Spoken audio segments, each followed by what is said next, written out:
Take two. Apologies. I'm having no end of technical issues at the minute. So I don't know what is going on with my laptop. It is causing me headaches, let me tell you. So where was I? Yeah, so those motivational speeches I really thought were amazing, and maybe could help someone somewhere. And that's what it's about. In terms of what's going on, there are some crazier stories as per usual, but there's some good ones. I was watching Bloomberg today, and they were saying that this is a shout out to activist investors. Activist investors, come on, make yourselves known. Have you seen? So Exxon, the big oil and gas company, they've just had 2 board replacements that are green activists, and potentially a third, which is obviously good for the planet. But the CEO was not best pleased, because obviously it's going to affect the old dividend. But activist investors, get seats on boards. Get seats on boards. Do you know what I mean? Copy, follow these guys, follow the leaders. Also, there is an amazing company called Euphoric, and they grow, apparently this is new. So this is to do with cattle CO2 emissions and methane emissions. And apparently, if you feed livestock seaweed, it reduces their emissions by up to 80%. So that's a game-changing technology. Or not, you know what I mean? Trust the old plants, do you know what I mean? You know, Mother Nature always works. So yes, there's a company called Euphoric that are currently scaling up their production, and they've been trialing it in Australia. And yeah, and it's it can reduce livestock emissions up to 80%. That's amazing. So that's a good one. I am going to obviously cover the bad stuff as well, because I have to, just to keep a record of these kind of things. Morning Star. Let's go take this. So where are we? Well, workers are demanding action on racism. Activists unite in taking the knee 1 year after Floyd's murder. Anti-racist campaigners across Britain took the knee yesterday to mark the first anniversary of murder of George Floyd by police in the US and demand action on systemic racism. From London to Leeds, Birmingham to Bournemouth, and Sheffield to Swansea, workers responded to calls from the TUC and Stand Up to Racism to make the gesture of solidarity, which is taken up around the world by millions of people determined to combat racism. Firefighters took the knee at fire stations across the capital, and University College London Hospital staff knelt to highlight the disproportionate number of people from Black and minority ethnic communities who have died during the COVID-19 pandemic. Mr. Floyd's murder in Minneapolis by a white police officer who knelt on his neck for 9 minutes and 29 seconds sparked a worldwide protest and the mobilization of the Black Lives Matter movement. Yesterday, transatlantic messages of solidarity were relayed between Britain and the US, where the anniversary was also marked. Elise Bryant of the Coalition of Labour Women and United Against Hate, Washington, D.C. said, "I join with you across the waters, across geographical boundaries to envisage an end to racist attacks on people of colour around the world. It must stop." That is the work we are called to do, to demand justice for all. I know there's a lot of crazy shit going on, but there's also a lot of beautiful shit going on, isn't there? Like, just how everyone is standing up for themselves, things that they believe in, things that affect us all, that are important, that have always been important but been ignored, things that are changing, you know. And the more that we stand up and shout, and the more that we talk about these things, it just builds a pressure to force people to change. It's the can't let the momentum stop. Can't let it.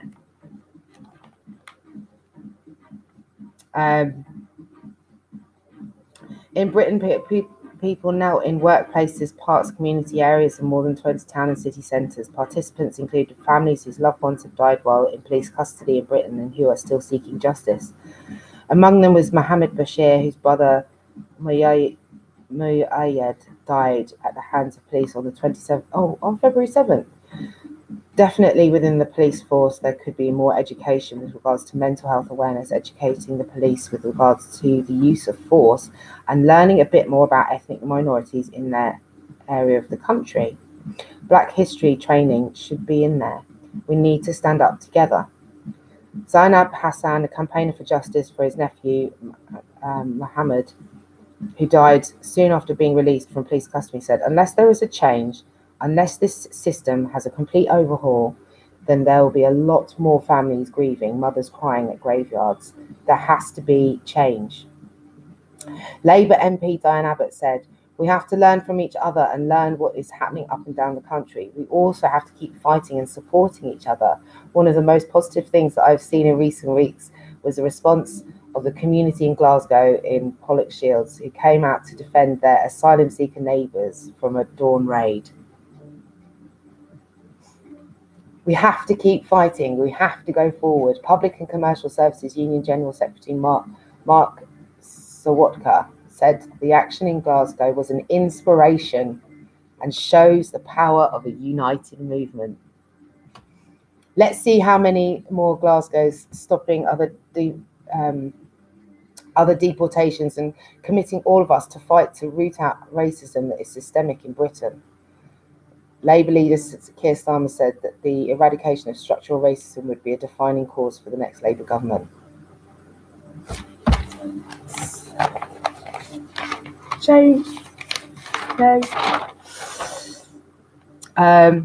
It's baby steps, but we're getting there, aren't we? Defo. Right. Amazon's not having a great time, is it? Understandably. Have you seen it? Well, it is having a great time in terms financially. Let's not forget that. But it don't treat its workers right. And here's the little thing, snippet here. Amazon shareholders urged to step in. Amazon shareholders must intervene over the shocking treatment of the company's supply chain workers, Unite demanded yesterday. To coincide with the delivery giant's shareholders meeting today, activists will protest outside Amazon's fashion studio in London's East End to highlight the corporation's poor treatment of people and its use of anti-union tactics around the world. Bezos, sort your shit out. Examples include underpaid workers in Cambodia being tricked into signing resignation letters during COVID-19 pandemic, and a factory in Bangladesh closed in a union-busting move. Ahead of an expected expansion of its operations in Britain, Unite is calling to Amazon to allow staff to form a union without fear, accusing Jeff Bezos of spending millions to stop workers in Alabama unionizing earlier this year. Unite Executive Officer Sharon Graham said, whether it's the UK, Cambodia, Bangladesh, or the US, Amazon is associated with anti-union tactics and poor treatment. It's time for shareholders to demand action. Workers and campaigners for social justice are in battle with Amazon on a global scale to protect workers' rights. It's a battle we are determined to win. An Amazon spokesperson said, we are committed to continuously supporting our suppliers, their workers, and their communities. Is that so? Well, let them unionize then. Yeah, let them unionize. Simples. If you're so committed, commit to that. There's also a have you seen the so in terms of the government nonsense, like I don't understand. I mean, I'm going to get onto it, but why are people so quick to forget? I don't know whether it's like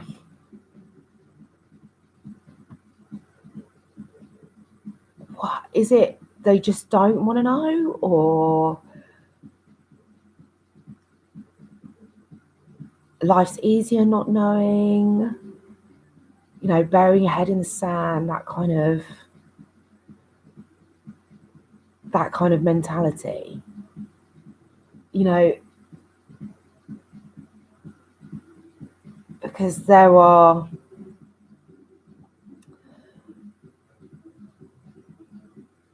it's like there's certain people that don't care about how corrupt they're being and are worried about things that they're not changing anyway. And I don't understand how people can't connect these dots or don't want to. They're so scared. And I know that I know it's been hard. I've lost two people in close family in the last year.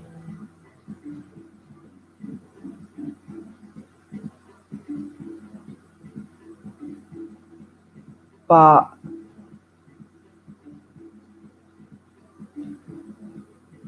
I know that they wouldn't want us to be afraid to live our lives, to go back to normality, to realise that we are the ones,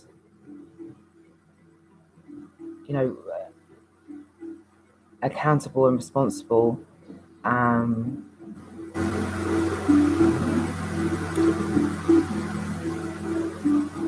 for our health and mental health. Oh, I'm having technical issues again. And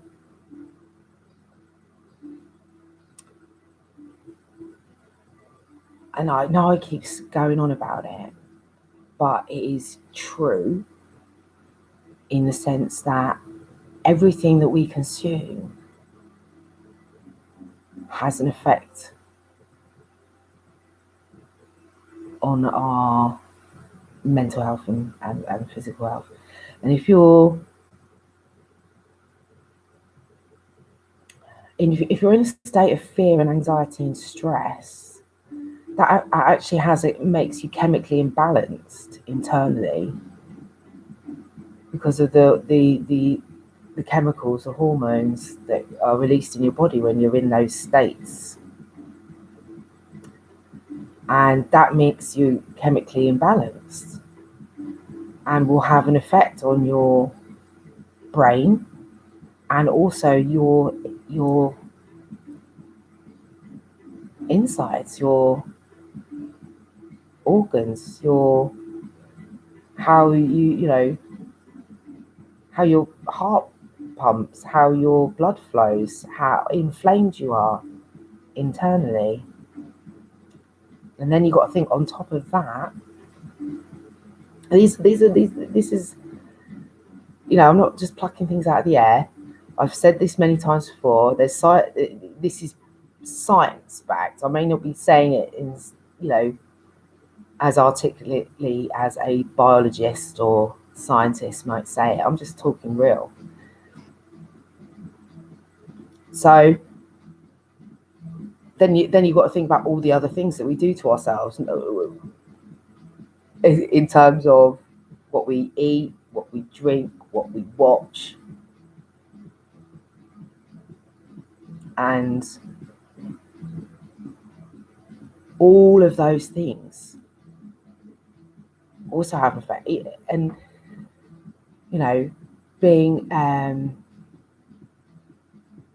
being addicted to gaming, that has an effect on your brain. Being addicted to porn, same thing. Being addicted to social media, same. It's not just passing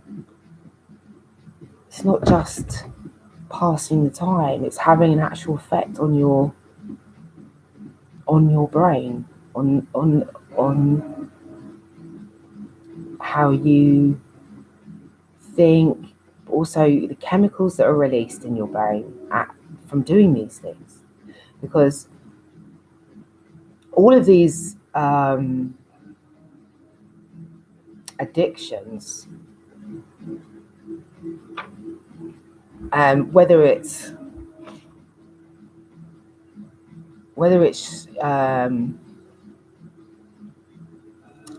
whatever it is, it could be sugar, caffeine, shitty foods, gaming, porn, sex. There's so many things that you can be addicted to, and the addiction comes from a release of dopamine in your brain. So you're getting a short-term high, essentially, from the dopamine release that you then get addicted to, like even down to something like it's likes and stuff on your on social media posts and stuff like that. If you're constantly checking that kind of thing, that actually is proven to have released this dopamine in your brain. So you're getting addicted to it because it's releasing this chemical in your brain, and it's making you feel an illusion of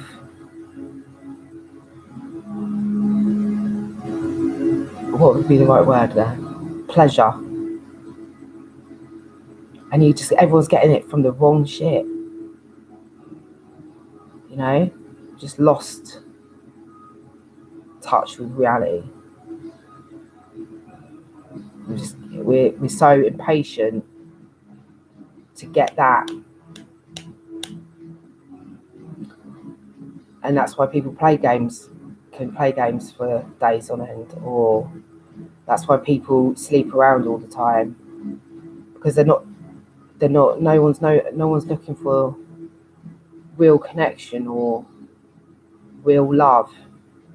They're looking for that temporary high that comes from the dopamine in your brain that makes you think that you want it, and it's just that, and it's in no way satisfying. And so what do? You do more of it to get that temporary thing, and it just sends you down a route that you don't want to go down, and none of it is satisfying, and you do it more and more and more and more and more and more. And that applies to whatever addiction it is, and that's on top of whatever the thing is. So like, let's say smoking, so you're getting the addiction with the dopamine, and you're smoking, so you're getting all the negativity from it. And that's me talking because I smoke cigarettes. But alcohol, then you've got all the detrimental effects of alcohol on, as well as that cycle there. And same with food, same with sugar, same with caffeine. And it's dangerous, because you lose touch with what is actual joy, or the feeling of actual bliss, real bliss, or real pleasure, or whatever. You're just stuck in that dopamine chase, and doing and the negative effects that all of that will have on your body and your brain. Anyway, I don't know why I went on to that, but I did. So I wanted to this I thought this was a good story. I'll put some links into dopamine detox, because it's important. And and with that as well, sorry, just so I think of it,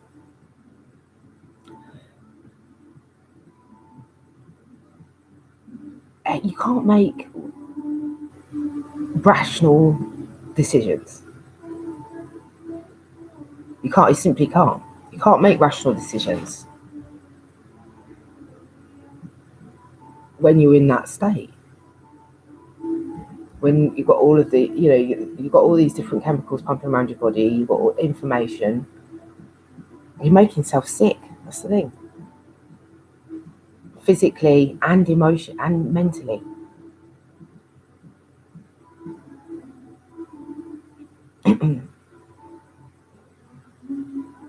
And you can just see it in how people in certain places right now are reacting rather than responding. And the increase in certain crimes as well, like having had a year of isolation,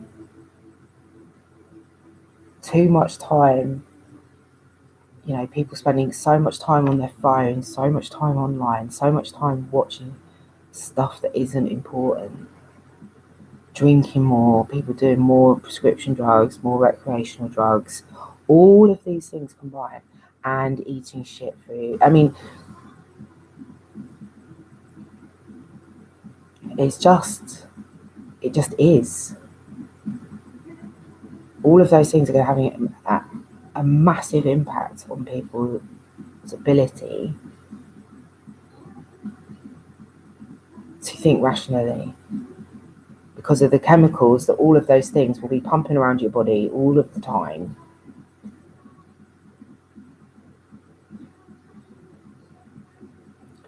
And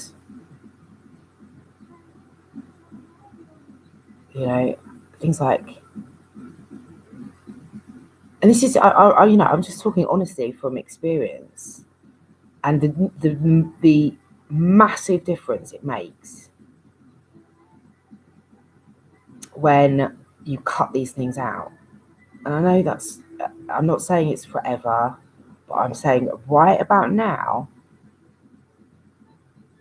if there's ever a time where it's important to think clearly, see clearly,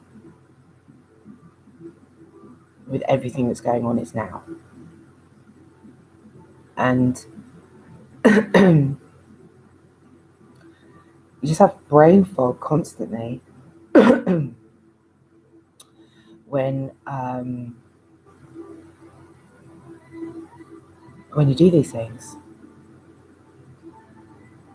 and the impact it's having on your body. You know, our bodies, think about it, they're healing, they're actually, if they are respected and treated properly, they are healing machines. Think about how long humans have been here for, all the things that we've survived.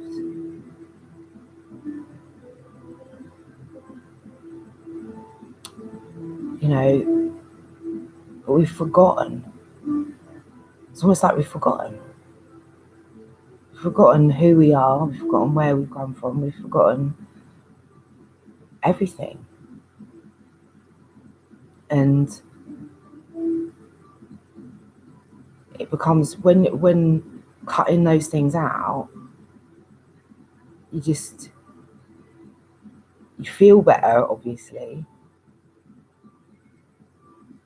and physically, and you're healthier, and you're not, you know, if you're eating the right things and drinking the right things and consuming the right things, just generally, it's just a happier state of being. And the negative, the darkness, or whatever you want to call it, your mind chimp, your imposter, your inner demons, they don't take up so much airtime when you're not doing those things. You know, they're not about the place. And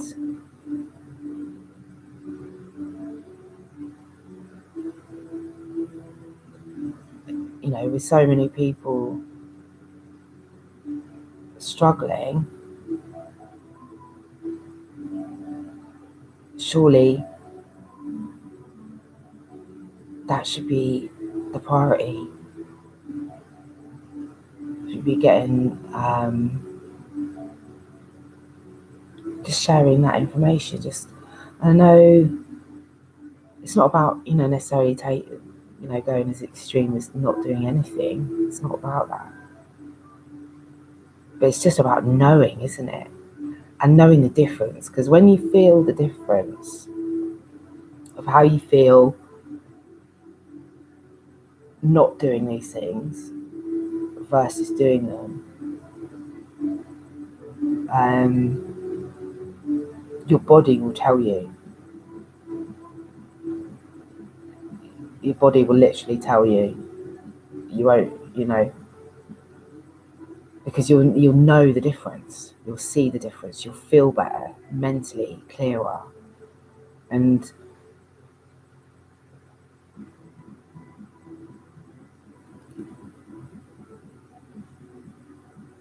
we just,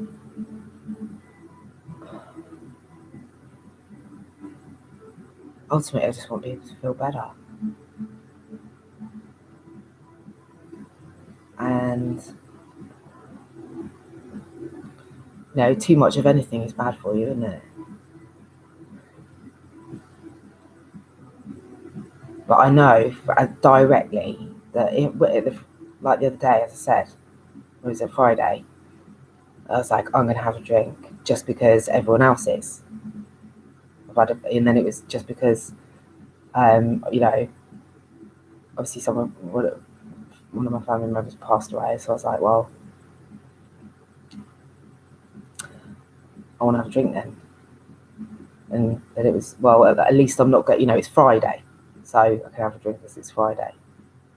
And everyone else is having a drink, so I can have a drink. And then it was, I was just trying to rationalise it. I was making excuses for myself. And that's not even me. That's the little demon rattling at the cage going, let me out.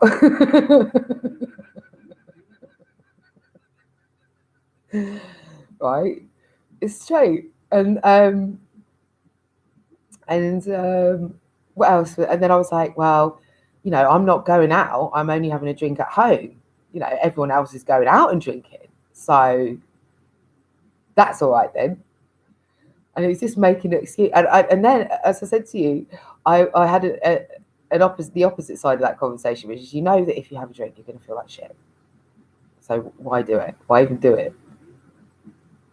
And I did. I felt like shit. And all of those things that all of the things that I've worked so hard to overcome in terms of the inner battle that goes on in each and every one of us, all day, every day. Come Saturday morning, it wasn't even Saturday morning. Do you know what? It even started on Friday night. Before I went to bed, I was already hating on myself for having a drink. I was, you know, I was starting to question how I looked and how much I weighed and all of these kind of things, which I just hadn't been doing because I hadn't been drinking. And then it's just like, is it even worth it? Like, and obviously there is, as I say, there's a time and a place. It's just, for me, it's just not right now because I've got other things that are more important to me to focus on. But you can see how dangerous it is for your mental health. Because I know I'm not the only one that goes through that. I know that I know that so many of my friends, same thing. But yet you carry on drinking, don't you? So yeah, it's just these things to think about. Just taking care of ourselves. If we were taking care of ourselves, yeah, if we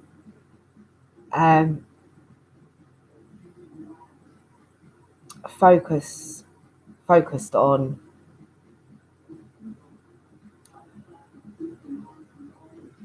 healing ourselves and healing that, and just accepting that you know, that we're all the same. We all have those same thoughts and feelings. We're all going through battles that none of us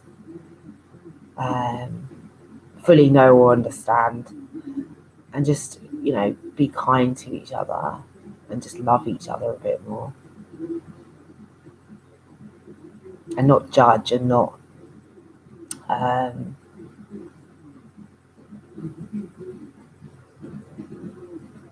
just help each other through it, because we can all get through it. That's the thing. We can.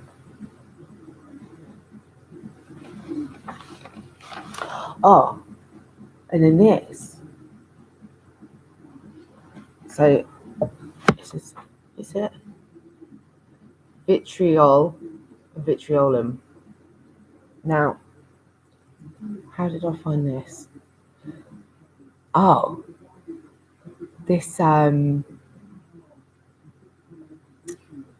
basically vitriolum is an alchemical cipher, and it's associated with masonry and esoterica. And it came to my attention earlier today when I just clicked on something and up popped this seal, this alchemical seal. And let me read to you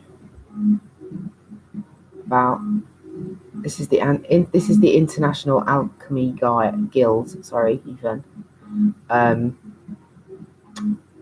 pandemic message. Maybe I should read the decoding the, right, I'll read this first actually. Decoding the alchemical cipher, vitriol. I'll read that for you first.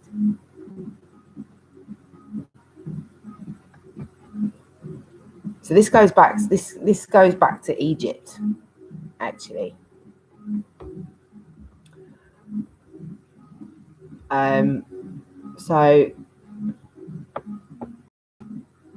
Sorry, just bear with me because my computer's just going like so slow. So, vitriol. Vitriol is an acronym for Vista Iora Terrae Rectifando Invenies Occultum Lapidem, which visit the interior of the earth, and by rectifying what you find there, you will discover the hidden stone, in brackets, the philosopher's stone. The 7-letter acronym vitriol is an actual form of sulfuric acid. It is considered a core medium of alteration and is seen as a symbol of secret fire that guides us towards spiritual excellence. This motto was first heard in L'Azoth des Philosophores in the 15th century alchemist Basilius Valentius. So chemistry and philosophy.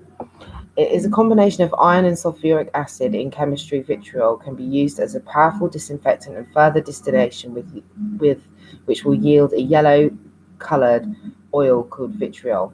The powerful acid can dissolve human tissue and is corrosive to all metals except for gold. The sulfuric acid in vitriol is a powerful medium of transfiguration in alchemical experiments. We can gather that philosophically, it is the agent of transformation, not only in alchemical experiments, but in spiritual sense. It breaks down each metallic principle, extracts the essence, dissolves within them, and then produces from the mixture the stone Petra.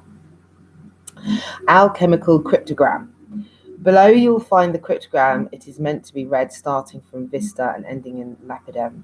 So what does it mean? The cryptogram is not difficult to decipher, but on the other hand, achieving the goal of the hidden message may take lifetimes.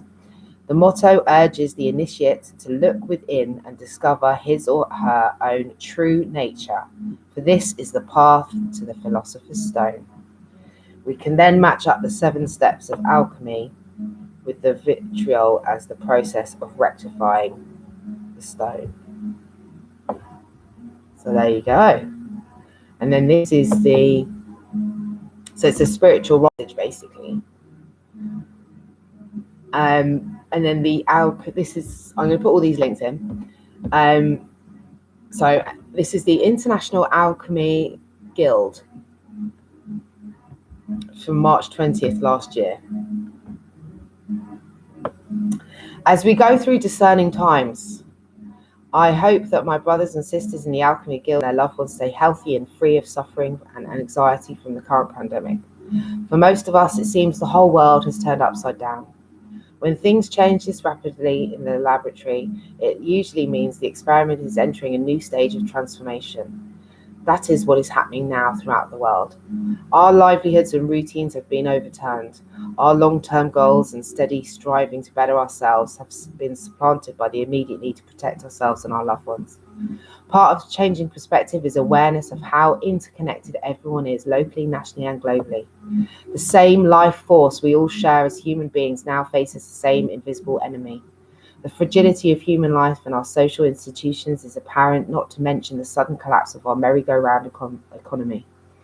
In an odd way, that increased awareness rising out of chaos and fear can enlighten us.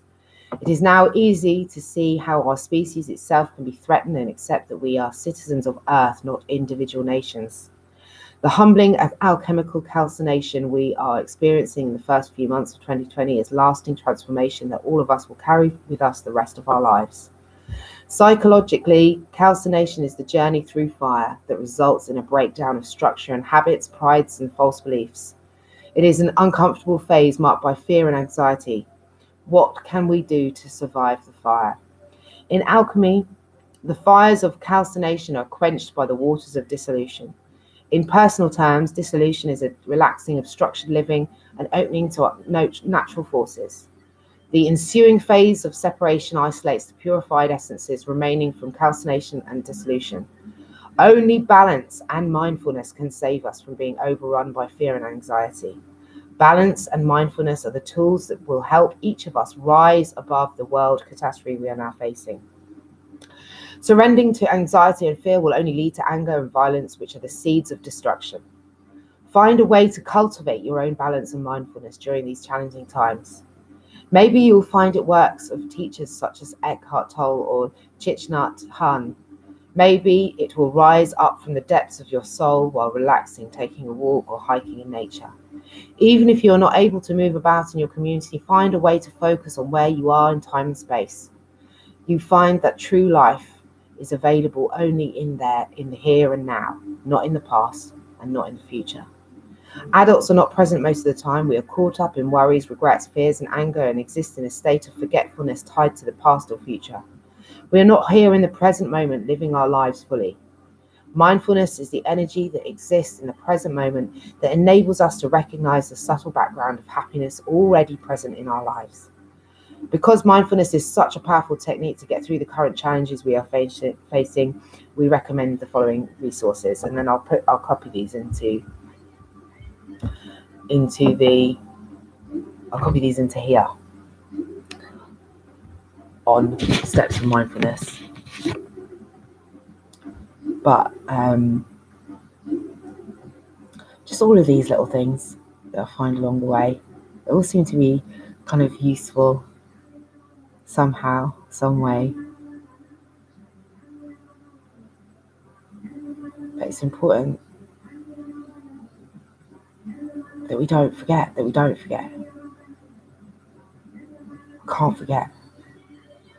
forget how strong everyone is right now. How strong.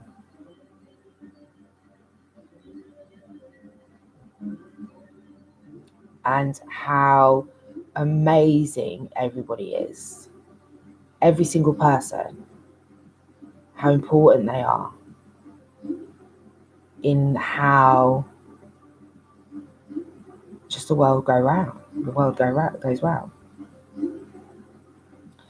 And we've already seen that if one little cog gets out of place, everything goes haywire because we're so interconnected on so many levels that, if you think about the supply chains and things like that, even, if something goes wrong over here, it affects everything over here as well. And that's just on that level. And then there's just the whole, everyone speaking their truth and being connected on a much deeper spiritual level and of understanding that we are all the same. We may not be experiencing this, the same, obviously, but our true selves are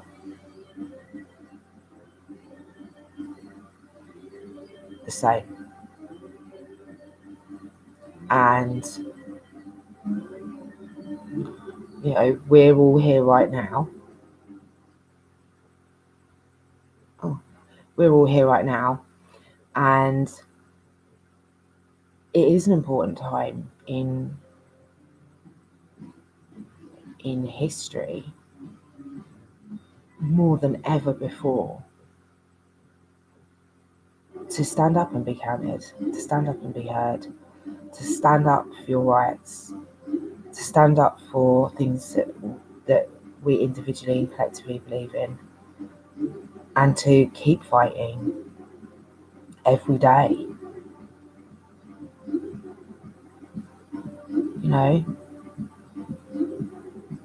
So we all know we've got each other's backs. And I just think it's a beautiful thing that that everyone is doing that.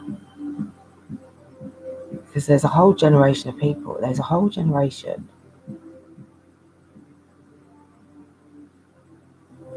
that has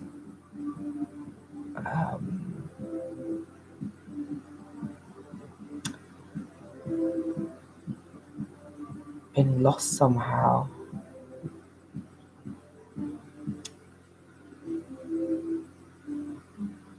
Because we've been so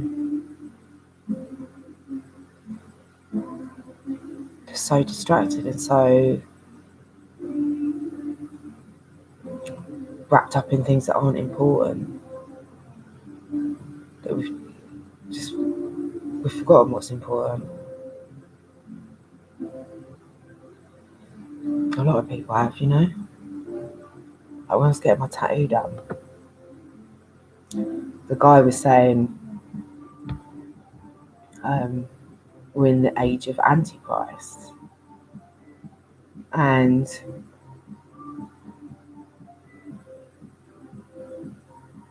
obviously I sort of said, well, I knew what he meant, but I asked him to explain it, and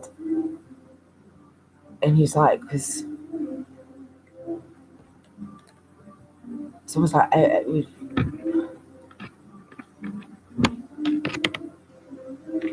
people have forgotten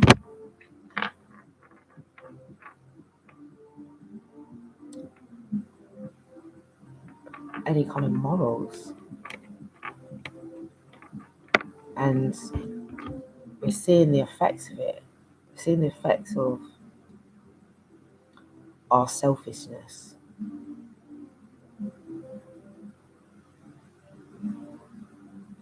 We're seeing it in terms of how we've damaged the planet. We're seeing it in terms of how we've,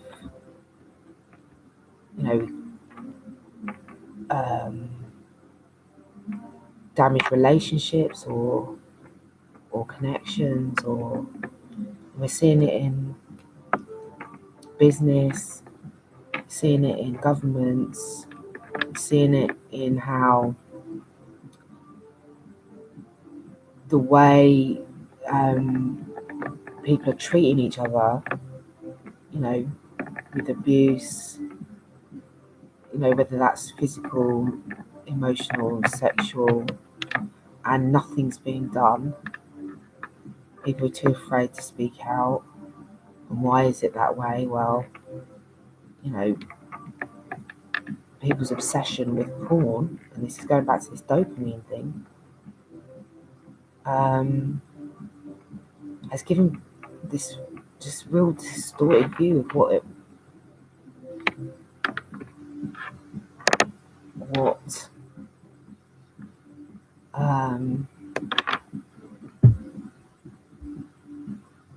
how people treat each other in that way.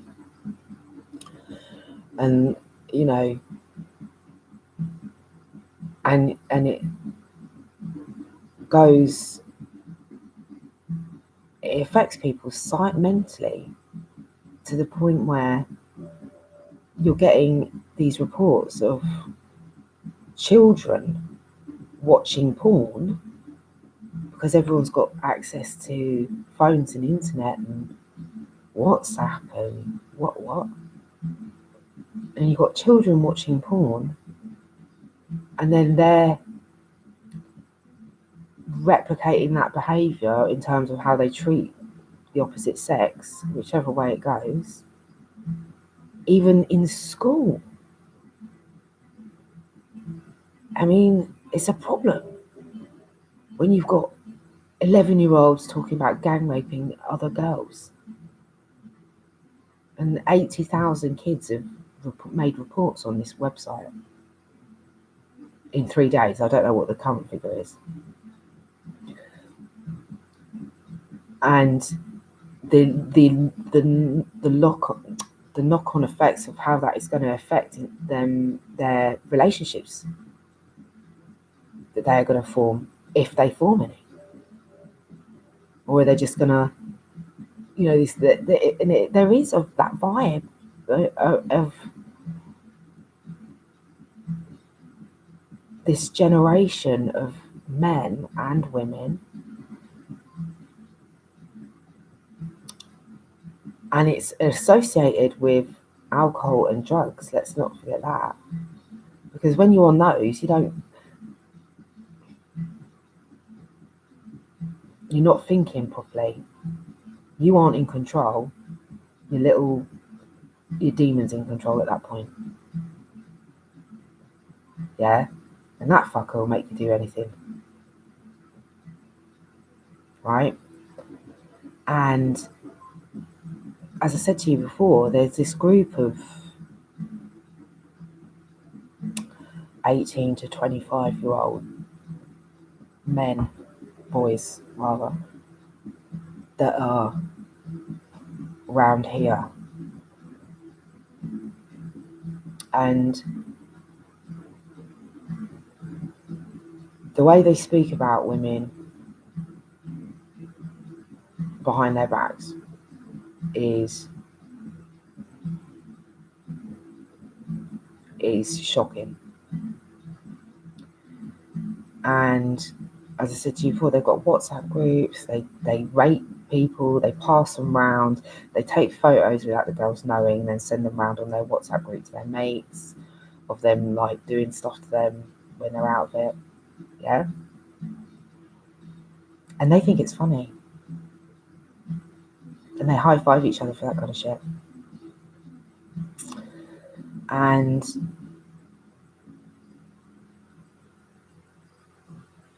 that is a problem. They don't even know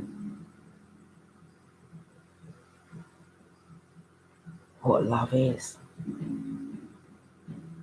I don't even think they're looking for it. They're looking for that dopamine high is what they're looking for. They think that is it. And because they're chasing that, and it's hollow, and it's unfulfilling, it will never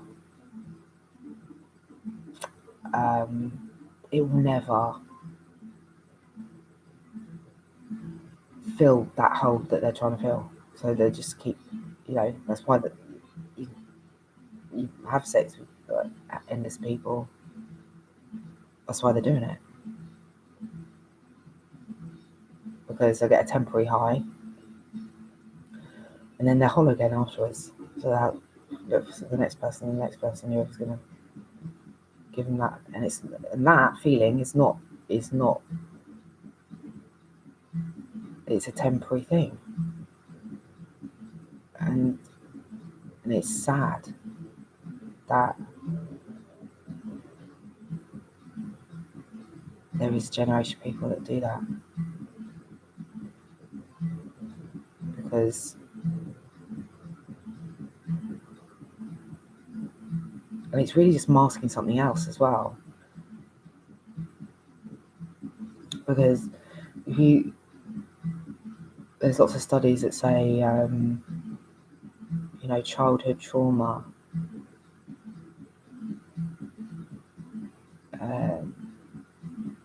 can turn people into addicts, because you're trying to fill that void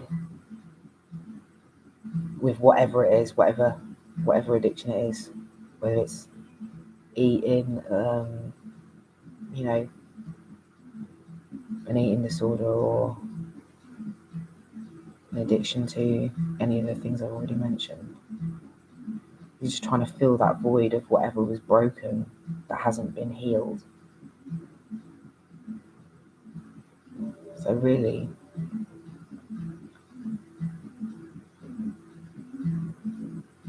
the whole educate, we've got a massive problem on our, because this whole year, think of what it would have done to people, if this is what it's done to adults, what would it have done to our children mentally? A year of lockdown, not seeing their friends, not having a routine, being stuck at home, and then if it's a difficult situation at home, parents don't get on.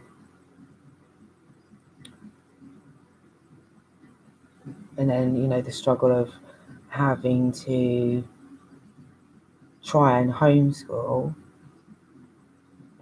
And some people just are awesome at that. You know, people that actually do homeschool, hats off to you. Like, seriously. You know, but most people aren't teachers, or you know, most mums aren't. So to then have to, you know, try and homeschool, and particularly depending on what age your kids are, or how, you know, where the point is, I was reading this article saying that they, you know, it's massively impacted their mental health, and they're so young. And then it just makes me think back to when I was sexually assaulted when I was 9.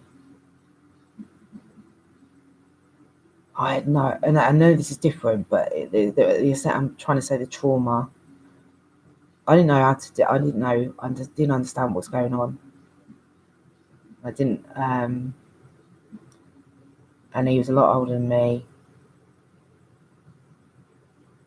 and he was like, you know, that you can't tell anyone. This is only, you know, between us. If you tell anyone, all of that kind of talk.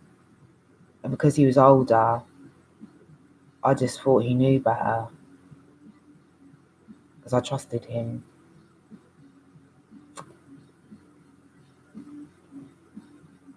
So it's just hard to.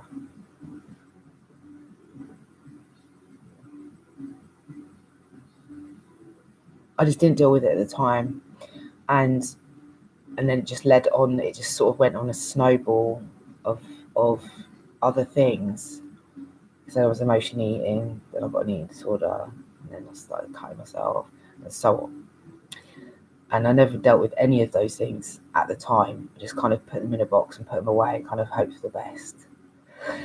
And it wasn't until the beginning of last year that I kind of went, no, actually, I need to go back. I need to go back to the beginning and sort of do some emotional unpacking and dealing. And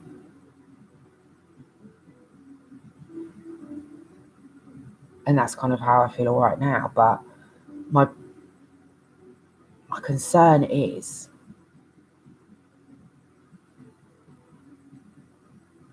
that they just don't have enough support. The education system is not the education system is just not teaching our children how to survive in the real world. It's not teaching them how to deal with their emotions. Like this kind of thing should be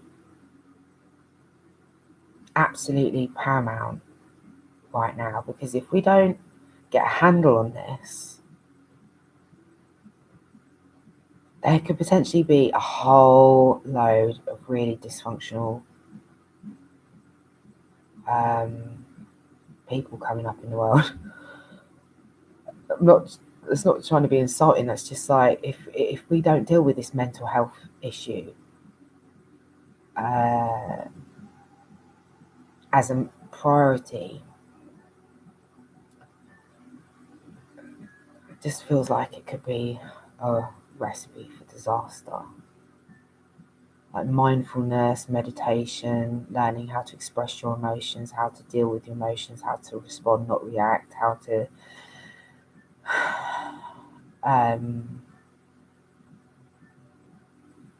you know, to just talk, because talking about it does make it easier, does make it better. That, you know, providing them with the tools to deal with things. These are the things that should be an absolute priority at school from the get-go. Like, learning about our minds and our emotions and how important our mind, emotions, and body is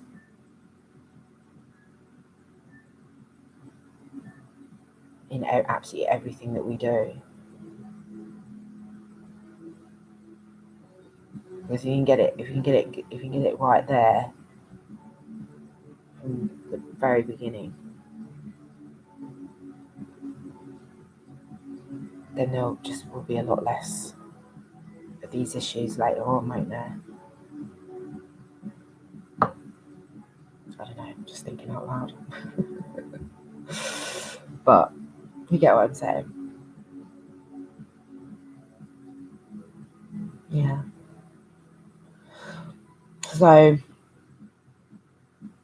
I am generally, I've been, as I say, I'm doing my writing. I'm also writing a novel now as well as my ebook that I'm nearly finished. So I'm just getting on with it, doing what I can while I can, focusing on what's important. So I hope that,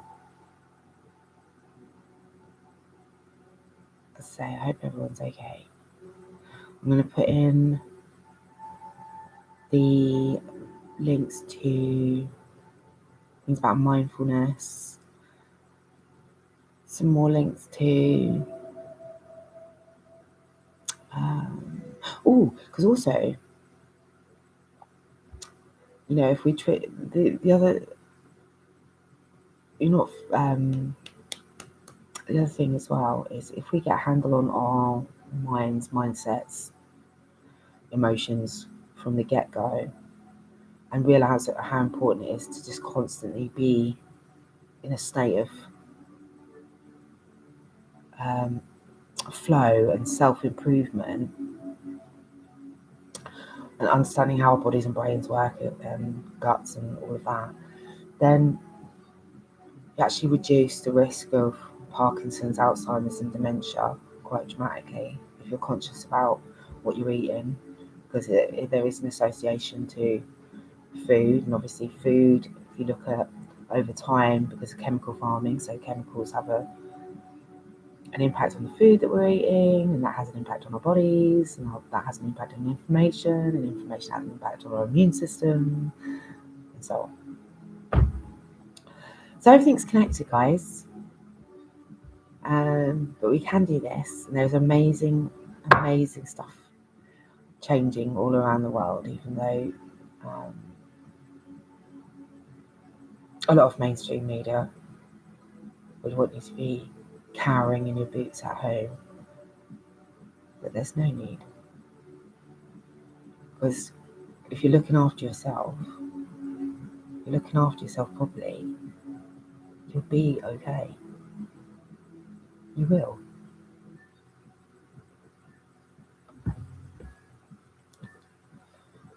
I don't really want to go into the vaccine today. I had enough of a rant about that the other day. But love you guys. We can do this. Sending you big virtual hugs wherever you are, whatever you're doing, and stay strong. Love you.